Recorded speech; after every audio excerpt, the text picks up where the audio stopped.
কাজলা দিদি। কবি যতীন্দ্রমোহন বাগচি। বাঁশবাগানের মাথার উপর চাঁদ উঠেছে ওই। মাগো, আমার শোলক বলা কাজলা দিদি কই?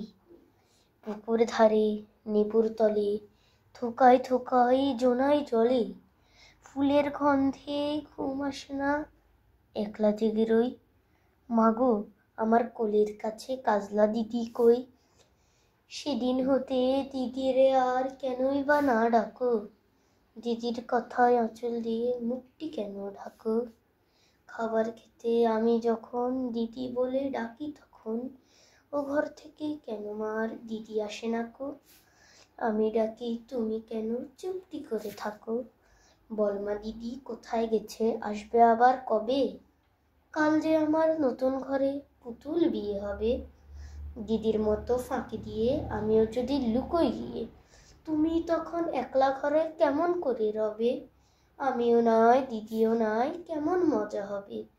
ভুই চাপাতে ভরে গেছে শিউলি গাছের তল, মারাস নেমা পুকুর থেকে আনবি যখন জল।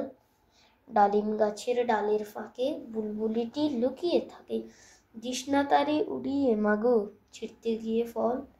দিদি এসে শুনবে যখন বলবে কি মা বল? বাঁশবাগানের মাথার উপর চাঁদ উঠেছে ওই। এমন সময় মাগো, আমার কাজলা দিদি কই? বেড়ার ধারে পুকুর পাড়ে ঝিঝি ডাকে ঝোপে ঝাড়ে, নেবুর গন্ধে ঘুম আসে না, তাই তো জেগে রই।